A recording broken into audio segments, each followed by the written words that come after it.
Are parents were right.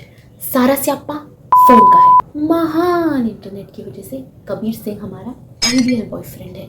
Internet ने हमें independence और फेमिनिज्म के नाम पे दारू पीना सिखाया है, नशे पत्ता करना सिखाया है, लोगों से बदतमीजी करना सिखाया है, मल्टीपल पार्टनर के साथ घूमना सिखाया है। अगर आप इंटरनेट की मानोगे तो इंटरनेट के हिसाब से हर लड़का और हर लड़की बदतमीज़ और चरित्रहीन है, और वो एक दूसरे से इतनी नफरत करते हैं कि एक दूसरे का खून करना चाहते हैं। और वर्स्ट, इंटरनेट ने हमें एक शब्द सिखाया है, ट्रॉमा। और जब से हमने ये शब्द सीखा है तो हम अपने हर बदतमीज़ी का एक्सक्यूज़ दे देते हैं, भाई हम तो ट्रॉमेटाइज्ड हैं। नमस्कार, कैसे हैं आप सब? आई होप सब बढ़िया चल रहा हो, कहीं भी कुछ गड़बड़ी हो तो समय के साथ वो सही हो जाए। It's me Anushi. देखिए, first thing first, if you are online 24/7 then you are living a boring life. देखिए, ये बात सुन के आपको थोड़ा सा तो दर्द होगा, आपका थोड़ा सा दिल टूटेगा, आपको बुरा भी लगेगा, पर मेरी इस बात को थोड़ा ओपन माइंड से सुनने की और समझने की कोशिश करिए। अगर आप अपने जीवन में कुछ नहीं कर रहे हो, बस 24 घंटे फ़ोन चला रहे हो, 24 घंटे वीडियो देख रहे हो, 24 घंटे डूम स्क्रॉलिंग कर रहे हो, इसका अर्थ यही है कि आपकी लाइफ बहुत ज़्यादा बोरिंग है। आपके जीवन में कुछ और करने के लिए ही नहीं है। और ऐसा नहीं है कि आपकी लाइफ किसी और के पॉइंट ऑफ व्यू से बोरिंग है, आपकी लाइफ अपने खुद के पॉइंट ऑफ व्यू से बोरिंग है, इसलिए बस आप फ़ोन चलाते हो। आप खुद बताओ ना, अगर आपकी जीवन इंटरेस्टिंग होता, अगर आपकी लाइफ में कुछ ऐसा होता जो करने में आपको मज़ा आ रहा है, तो क्या आप 24 घंटे फ़ोन चलाते? नहीं, आपको अपने फ़ोन का ध्यान भी नहीं आता। पर जो आप 24 घंटे फ़ोन पकड़ के बैठे हो, 24 घंटे डूम स्क्रॉलिंग कर रहे हो, किसी का गेट रेडी विद मी देख रहे हो, किसी का ट्रैवल व्लॉग देख रहे हो, किसी का होम टूर देख रहे हो, किसी की चाची ने उसको क्या बोला ये देख रहे हो, वो इसीलिए है क्योंकि आपका जीवन इतना ज़्यादा बोरिंग है। आप खुद बताओ, आप फ़ोन चलाने के अलावा क्या करते हो? घर से बाहर जाते हो? नहीं। दोस्तों से मिलते हो? नहीं। नई चीज़ों को एक्सप्लोर करते हो? नहीं। आप घर पे बैठे रहते हो, और जैसे ही आप अपना फ़ोन रखते हो तो आपको एक वॉइड फील होता है, एक खालीपन सा फील होता है। आपको लगता है कि हाँ, अब मैं क्या करूँ, क्योंकि आपके जीवन में कुछ करने के लिए ही नहीं है। आपकी जीवन इतना बोरिंग है, आपके जीवन में इतना खालीपन है कि उस खालीपन को भरने के लिए आप फ़ोन चलाते हो। और ये बात आप मानो या ना मानो, यही परम सत्य है। खुद बताओ, जैसे आप फ़ोन रखते हो एक वॉइड फील होता है ना, एक खालीपन सा फील होता है ना, आपको ऐसा लगता है ना कि यार मैं अब क्या करूँ। क्यों? क्योंकि आपका जीवन बोरिंग है, आपके जीवन में कुछ करने के लिए ही नहीं है, तो इसलिए तो आप फ़ोन चलाते हो। और ना, जो आप फ़ोन चलाते हो और जो डूम स्क्रॉलिंग करते हो, उससे डोपामिन रिलीज़ होता है, और उस डोपामिन से आप एडिक्टेड हो चुके हो। डोपामिन क्या है? डोपामिन एक हैप्पी हार्मोन है जो आपको बहुत सारी चीज़ों से मिलता है। एक्सरसाइज करके मिलता है, कुछ चीज़ अचीव करके मिलता है, जब आप अच्छा खाना खाते हो तब आपको डोपामिन मिलता है, आपको स्मोकिंग करने से डोपामिन मिलता है, आपको अल्कोहल पीने से डोपामिन मिलता है, आपको डूम स्क्रॉलिंग करके डोपामिन मिलता है। तो डोपामिन का अर्थ क्या है? Happy hormone. तो आपके जीवन में जो हैप्पी हार्मोन है वो डूम स्क्रॉलिंग से रिलीज़ हो रहे हैं। आपको ये बात समझ में आ रही है? हर एक इंसान को हैप्पी हार्मोन की ज़रूरत होती है, डोपामिन की ज़रूरत होती है, तभी तो जीवन जिएंगे। बट आप अपना डोपामिन ऐसी चीज़ों से चूज़ कर रहे हो जो आपका जीवन बर्बाद कर रही है। आप 24 घंटे फ़ोन चला रहे हो और उसके डोपामिन से आप एडिक्टेड हो, जबकि आपको अपना डोपामिन चूज़ करना है हेल्दी चीज़ों से, जैसे एक्सरसाइज करने से, कुछ चीज़ें अचीव करने से, हेल्दी खाना खाने से, अपना रूटीन बनाने से, इससे भी डोपामिन रिलीज़ होगा। आपको ये वाला डोपामिन चूज़ करना है, पर आप चूज़ कर रहे हो डूम स्क्रॉलिंग वाला डोपामिन। आप समझ रहे हो कितना डेंजरस है? इसीलिए आप इतने एडिक्टेड हो अपने फ़ोन से, क्योंकि जैसे ही आप डूम स्क्रॉलिंग करते हो आपके दिमाग में हैप्पी हार्मोन रिलीज़ होता है और आपको अच्छा लगता है, और जैसे ही आप फ़ोन रखते हो आपको एक वॉइड फील होता है, आपको लगता है कि है अब क्या करूँ। तो जाओ और एक ऐसी लाइफ बनाओ जो आपके लिए इंटरेस्टिंग हो, जिस चीज़ को करने में आपको मज़ा आ रहा हो। किसी और के पॉइंट ऑफ व्यू से नहीं सोचना है कि सामने वाले को क्या इंटरेस्टिंग लगता है, सोशल मीडिया को क्या इंटरेस्टिंग लगता है, सोसाइटी को क्या इंटरेस्टिंग लगता है। आपको जो इंटरेस्टिंग लगता है उस हिसाब से अपना जीवन बनाओ।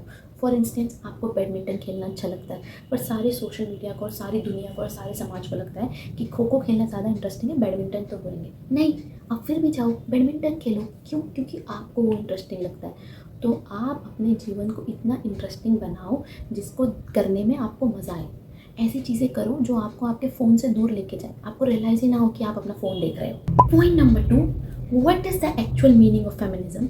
हम सबको चुल्लू भर पानी लेना चाहिए और उसमें डूब के मर जाना चाहिए, क्योंकि 2025 आ गया है और हम अभी भी यही डिस्कस कर रहे हैं। What is the actual meaning of feminism? मैं तो उस होशियार चंद से मिलना चाहती हूँ जिसने फेमिनिज्म का मतलब ये निकाला कि फेमिनिज्म का मतलब है कि आप दारू पियो, नशे पत्ते करो, है ना, मल्टीपल पार्टनर्स के साथ घूमो, आप एरोगेंट बन जाओ और सबके साथ बदतमीजी से बात करो और सबकी बेइज्जती करो और सबको बुली करो और अपने आप को सुपीरियर मानो। कौन है वो इंसान जिसने फेमिनिज्म की ये डेफिनेशन निकाली और फिर उसको इंटरनेट पे पोर्ट्रे किया? फेमिनिज्म का सीधा साधा ये मतलब है कि लड़कियां लड़कों के बराबर हैं, लड़कियों को भी उतने ही राइट हैं जितने लड़कों को हैं, लड़कियों को उतने ही राइट मिलने चाहिए जितना किसी लड़के को मिल रहे हैं। कोई भी ऊपर नहीं है और कोई भी नीचे नहीं है, दोनों बराबर हैं। अब इसका मतलब आपने ये निकाल लिया कि अगर लड़के दारू पी के बर्बाद हो रहे हैं तो हम भी दारू पी के बर्बाद होंगे। क्यों? ये तो वही बात हो गई ना कि सामने वाला अगर कुएं में कूद के मर रहा है तो मैं भी कुएं में कूद के मरूंगी क्योंकि मैं एक फेमिनिस्ट हूँ। आपका एक आधा पेज कोई ढीला है क्या? कहाँ से सीख लिया ये सब? और फिर इंटरनेट में इस चीज़ को इतना ज़्यादा ग्लोरीफाई किया जाता है और एक एज के बाद तो आपको ये सब चीज़ें इफेक्ट नहीं करती क्योंकि आप बड़े हो जाते हो। पर जब कोई टीनेज लड़की ये सब देखेगी तो उसे तो इफेक्ट करेगा ना। उसे तो फेमिनिज्म का मतलब यही लगेगा कि उसको मल्टीपल पार्टनर्स के साथ घूमना और दारू पर पीनी है और नशा पत्ता करना है। और इसी सब ड्रामे के चक्कर में लोगों को लगता है कि अगर कोई फेमिनिस्ट है तो वो तो चिल्लाएगी ही, वो तो उनको ह्यूमिलेट ही करेगी, उनके साथ बदतमीजी ही करेगी। Are you a feminist? ये सवाल हर कोई ऐसे पूछता है कि जैसे किसी ने कोई पाप कर दिया हो। फेमिनिस्ट होना कोई पाप थोड़ी है। फेमिनिस्ट का मतलब ये नहीं है कि हम लड़कों को हेट करते हैं और उन्हें ह्यूमिलेट करेंगे, उनके साथ बदतमीजी करेंगे। नहीं भाई, इंटरनेट पता नहीं कहाँ से कौन कौन से ट्रेंड लेके आता है और one of the worst trend is कि जब जो इंटरनेट लड़कियों को सिखा रहा है कि उनको फाइनेंशियली डिपेंडेंट होना है किसी लड़के पर। सारा कलेश था किस चीज़ का?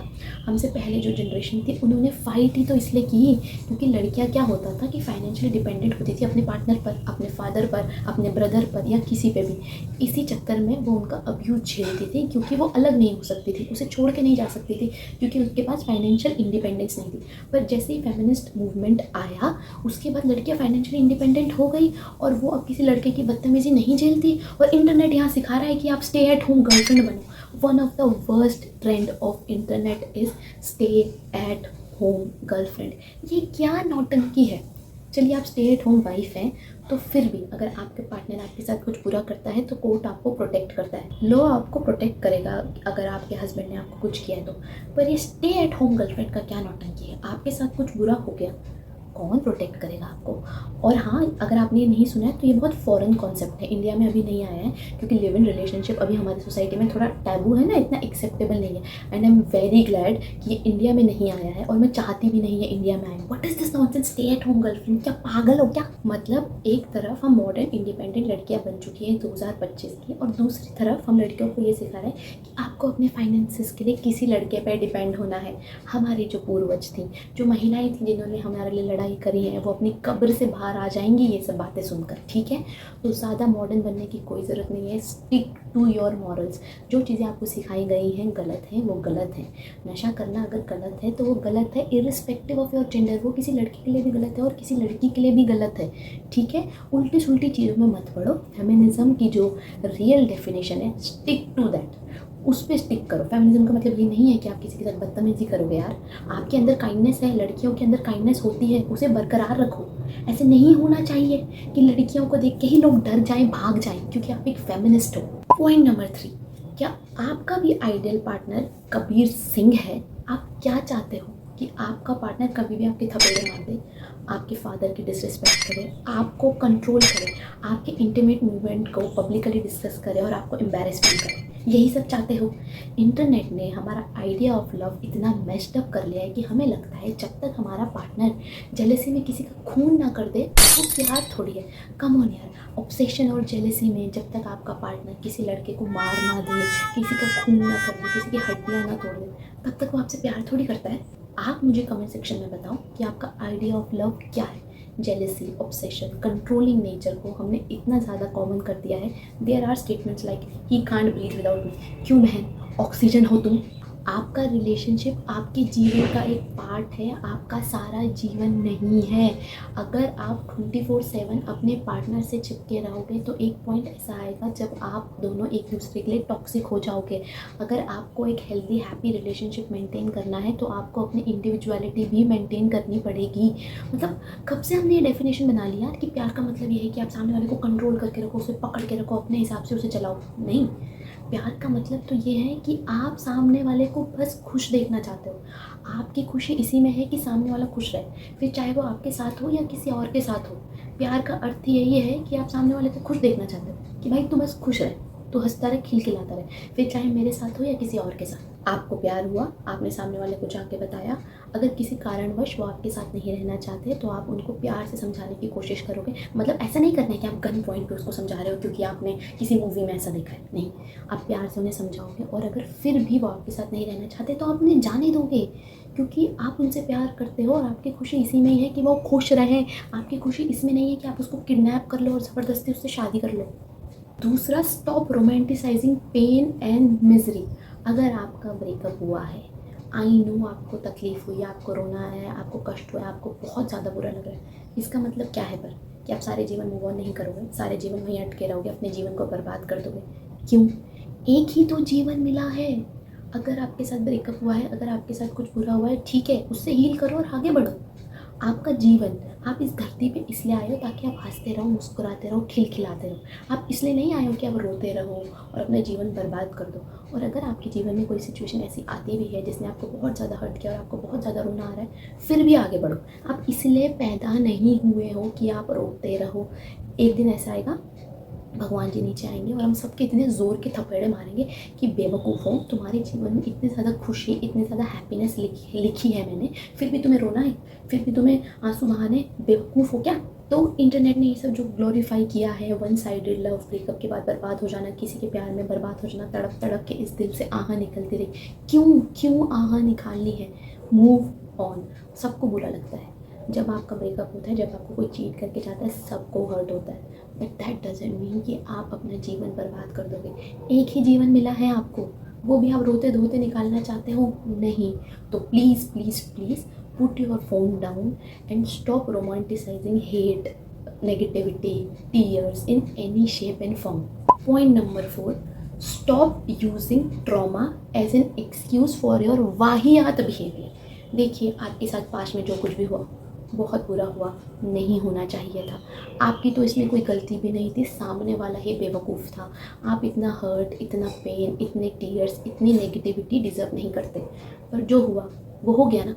अब हील होना आपकी रिस्पॉन्सिबिलिटी। कोई आपको हील करने के लिए नहीं आने वाला, कोई आपको बचाने के लिए नहीं आने वाला। It's your responsibility. अब ऐसा तो नहीं ही होगा ना कि आप किसी अपना ट्रॉमा लेकर किसी ऐसे इंसान के जीवन में जाओ जिन्होंने आपको हर्ट भी नहीं किया है और फिर आप ये एक्सक्यूज़ दो कि ये तो मेरा ट्रॉमा है इसलिए मैंने आपको हर्ट किया। ये तो एकदम नॉनसेंस बात हो गई, एकदम वाहियात बात है ये। फॉर इंस्टेंस, कोई ऐसा बालक है जिसने अपने पेरेंट्स की बहुत ज़्यादा अब्यूसिव मैरिज देखी है, उसने देखा है कि वो एक दूसरे पे चिल्लाते हैं, एक दूसरे को चीट करते हैं, और यही अब उसकी चाइल्डहुड कंडीशनिंग बन गई। उसे लगता है कि रिलेशनशिप ऐसे ही होते हैं। फिर अगर वो आगे चलकर ऐसा किसी और के साथ करे और ये एक्सक्यूज़ दे कि भाई ये तो मेरी चाइल्डहुड कंडीशनिंग है, ये तो मेरा ट्रॉमा है, ये तो नॉनसेंस बात हो गई ना, ये तो सही बात नहीं है। आप अपना ट्रॉमा लेकर किसी ऐसे इंसान के जीवन में नहीं जा सकते जिन्होंने आपको हर्ट भी नहीं किया है। आपको खुद को हील ही करना होगा, और अगर आप खुद को हील नहीं कर सकते तो मत जाओ किसी और के जीवन में, चुपचाप अपने जीवन में रहो। आपको किसने हक दिया कि आप किसी और के साथ जाके बदतमीजी करो, फिर ब्लेम डालो अपने ट्रॉमा पे? आपका ट्रॉमा है ना, आप हील करोगे, सामने वाले की क्या गलती है? एक बहुत फेमस कोट है जो मुझे याद नहीं आ रहा, एज़ यूजुअल मैं यहाँ पे इंसर्ट कर दूँगी, और उसका अर्थ शायद ये है कि अगर आप अपने वुंड्स को हील नहीं करोगे तो आप किसी ऐसे इंसान पर जाके ब्लीड करोगे जिसने आपको हर्ट भी नहीं किया, और इस बात का कोई मतलब भी नहीं। और दूसरी सबसे बड़ी बात, ट्रॉमा ना एक क्लिनिकल वर्ड है जो प्रोफेशनल यूज़ करते हैं, मतलब जो साइकोलॉजिस्ट है, साइकाइट्रिस्ट हैं, या जो मेंटल हेल्थ वाले डिपार्टमेंट में काम करते हैं वो इसे यूज़ करते हैं। ट्रॉमा कोई आलू नहीं है जो किसी भी सब्जी के साथ आपने मिला लिया, ठीक है? इंटरनेट की वजह से हम ट्रॉमा को ऐसे यूज़ करते हैं जैसे सब्जियों के नाम हो, आलू, टमाटर, टिंडे, चचिंडे, बैंगन। नहीं, ये बहुत सीरियस वर्ड है। क्लिनिकल प्रोफेशनल इसको यूज़ करते हैं। तो ये जो इंटरनेट ने आपको ये शब्द ट्रॉमा सिखा दिया है और आप हर बात पे ट्रॉमा को यूज़ करते हो, उसे एज एन एक्सक्यूज़ यूज़ करते हो, ये सब करना बंद कर दो। Trauma is a serious word जो मेडिकल प्रोफेशनल यूज़ करते हैं, हलवा पूरी नहीं है। और आप अपनी बदतमीज़ी के लिए ट्रॉमा को एक्सक्यूज़ नहीं बना सकते। तो हील योरसेल्फ, फिर किसी और के जीवन में जाओ, और अगर नहीं हील कर सकते तो घर पे बैठे रहो। Point number 5, put your phone down and notice beautiful people around you. Phone नीचे रख लिया, अब ज़रा नोटिस करो आपके आजू बाजू सच में कोई ऐसा है जिसके एकदम तीखी जॉ लाइन है जिससे मतलब खून ही हो जाए किसी का, आपके आजू बाजू सच में कोई ऐसा है जिसके आईब्रोज एकदम चढ़ी हुई है, आपके आजू बाजू सच में कोई ऐसा है जिसके एक्ने नहीं है, एक्ने मार्क्स नहीं है, ओपन पोर्स नहीं है, डार्क सर्कल्स नहीं है, एक रिंकल नहीं है, जिसका मेकअप के जैसे नहीं लग रहा है, जिसकी बॉडी एकदम प्रोपोर्शनेट है, एकदम एब्स है, एकदम मसल्स है, ऐसा है कोई आपके आजू बाजू? नहीं। पता है क्यों? क्योंकि आप रियल लाइफ पीपल को देख रहे हो। असली में मनुष्य ऐसे ही दिखते हैं। सोशल मीडिया में तो आप देखते हो जो एडिटेड फ़ोटोज़ हैं, जो बहुत ज़्यादा जिनमें फ़िल्टर्स लगा है, या हो सकता है सामने वाले ने कोई ब्यूटी सर्जरी भी करा रखी हो, इसीलिए आपको लगता है कि आप सुंदर नहीं हो। बट जैसे ही आप अपना फ़ोन नीचे रखोगे और अपने आजू बाजू नोटिस करोगे तो आपको रियलाइज़ होगा कि हर मनुष्य में कुछ ना कुछ कमी तो है ही, और इसीलिए हम मनुष्य हैं। जो मनुष्य ज़िंदा है, सांस ले रहा है, तो उसकी बॉडी में, उसकी स्किन में थोड़ी बहुत कुछ ना कुछ कमी तो होगी ही ना। और वो कमी भी नहीं है, वो बस बॉडी का, स्किन का पार्ट है।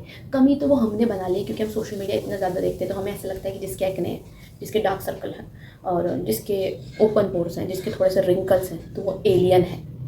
आप लोगों के साथ दिक्कत क्या है कि आप 24/7 अपने फ़ोन में घुसे रहते हो, घर से बाहर नहीं जाते, असली इंसानों से मिलते नहीं हो, तो इसलिए आपको ऐसा लगता है कि जो आप फ़ोन में देख रहे हो हर कोई वैसे ही सुंदर दिखता है। और दूसरा, जो आप अपने सेलिब्रिटीज़ को, अपने सोशल मीडिया स्टार्स को देख रहे हो, आप उनके बेस्ट मोमेंट देख रहे हो। फॉर इंस्टेंस, वो जैसे मानो कि वो शादी में तैयार होकर जा रहे हैं, तो जब आप भी शादी में तैयार होकर जाते हो तो आप भी एकदम मस्त अपना मेकअप करते हो, एकदम ड्रेस पहनते हो, एकदम टिप टॉप लगते हो ना आप। इसलिए वो भी हमेशा आपको टिप टॉप लगते हैं क्योंकि वो शादी में जा रहे हैं। और अब आप क्या कर रहे हो? उनके शादी का आउटफिट अपने बर्तन धोने के आउटफिट से कंपेयर कर रहे हो, तो ऑब्वियसली आपको इनसिक्योरिटी फील होगी ना, क्योंकि बर्तन धोते टाइम तो आप क्या ही लगते हो, है ना। पर वो शादी में जा रहे हैं और आप अपने बर्तन धो रहे हो और आप दोनों चीज़ों को कंपेयर कर रहे हो, ये पॉसिबल ही नहीं है। और जैसे ही आप अपने सेलिब्रिटीज़ और सोशल मीडिया स्टार को उनके बर्तन धोने वाले आउटफिट में देखोगे तो आपको लगेगा कि आप लोग सेम ही दिखते हो, कुछ बहुत ज़्यादा डिफरेंस नहीं है, और आपको इनसिक्योर फील होना बंद हो जाएगा, कम हो जाएगा। तो ज़ॉम्बियों की तरह जीना बंद करो, अपने घर से बाहर निकलो, असली मनुष्य से इंटरेक्ट करो, वन ऑन वन। तब आपको रियलाइज़ होगा कि हम सब एक ही जैसे दिखते हैं और इतने इनसिक्योर होने की तो कोई ज़रूरत ही नहीं। लास्टली, अगर आप इंटरनेट के हिसाब से चलोगे तो हर लड़का बदतमीज़ और चरित्रहीन है, और हर लड़की बदतमीज़ और चरित्रहीन है, और वो दोनों आपस में इतना ज़्यादा हेट करते हैं एक दूसरे को कि एक दूसरे का खून करना चाहते हैं। लड़कियाँ बैठ के पॉडकास्ट कर रही हैं और लड़कों की बुराई कर रही हैं, लड़के बैठ के पॉडकास्ट कर रहे हैं और लड़कियों की बुराई कर रहे हैं, और एक दूसरे के प्रति इतना ज़्यादा हेट फैला रहे हैं। और आपको ऐसा लगेगा, अगर आप लड़की हैं तो आपको सच में ऐसा लगेगा कि लड़के बहुत बदतमीज़ और बहुत गंदे होते हैं, और अगर आप लड़के हो तो आपको सच में ऐसा लगेगा कि लड़कियाँ बहुत ज़्यादा बदतमीज़ और बहुत ज़्यादा गंदी होती है। बट जैसे आप रियल लाइफ में आओगे आपको लगेगा इतना ज़्यादा हेट तो नहीं है, इंटरनेट ने इतना हेट क्यों फैला रखा है। तो मुझे नहीं पता कि इंटरनेट ने इतना ज़्यादा हेट क्यों फैला रखा है, बट आपको इन सब चक्करों में नहीं पड़ना। और अगर आप फीमेल फ्रेंडशिप की बात करोगे तो आपको तो ऐसा लगेगा ये तो कोई एलियन है, क्योंकि सबको ऐसा लगता है कि लड़कियाँ आपस में दोस्त नहीं हो सकती। नहीं, ये आपका परसेप्शन है, ये परसेप्शन इंटरनेट ने बनाया है। लड़कियां आपस में दोस्त हो सकती हैं, ऐसा कुछ भी नहीं है जैसा इंटरनेट आपको सिखा रहा है। इस दुनिया में बहुत अच्छी लड़कियां भी हैं और बहुत अच्छे लड़के भी हैं, और हर कोई मतलबी नहीं है, और हर कोई चरित्रहीन नहीं है, और हर कोई बदतमीज़ नहीं है। इस दुनिया में बहुत अच्छे लोग हैं, वो लोग आपको भी मिलेंगे। पर वो आपको कब मिलेंगे? जब आप अपना फ़ोन नीचे रखोगे और बाहर लोगों से मिलने जाओगे, असली इंसानों से बात करोगे, तभी आपको असली इंसान मिलेंगे। और आपको अपनी लाइफ किसी से कंपेयर नहीं करनी, सोशल मीडिया पे तो किसी से ही नहीं करनी, ठीक है। आपका कंपटीशन बस एक ही है, वो हो आप खुद। अगर आप कल के हिसाब से आज अच्छा कर रहे हो तो आप अपने जीवन में जीत रहे हो। और एक लास्ट एडवाइस ये है कि अगर आप सोशल मीडिया से पैसा नहीं बना रहे हो तो आप उस ऐप को डिलीट कर दो। देखो, आप अपनी मेमोरीज शेयर करना चाहते हो और स्टोर करके रखना चाहते हो, that's a different thing that you can do, but 24/7 वो ऐप आपके फ़ोन पे नहीं होना चाहिए। आप उस पर स्क्रॉल मत करो, क्योंकि वो आपको दे क्या रहा है। जो इन्फ्लुएंसर हैं या जो उससे पैसा बना रहे हैं वो तो उसे यूज़ करेंगे ना, क्योंकि वो उनकी जॉब है, वो उससे पैसा कमा रहे हैं। आपको पैसा नहीं मिल रहा है, आपको बस टॉक्सिसिटी मिल रही है, तो आप उस ऐप को डिलीट कर दो, फोटो वोटो डालो और फिर छੱड दो, गोली मारो, क्योंकि सारा स्यापा फ़ोन का है। इसी के साथ हम इस वीडियो के समापन समारोह की तरफ पहुंच चुके हैं। अपना और अपने लव्ड वंस का ध्यान रखिए और वीडियो को लाइक, शेयर और सब्सक्राइब कीजिए। टाटा।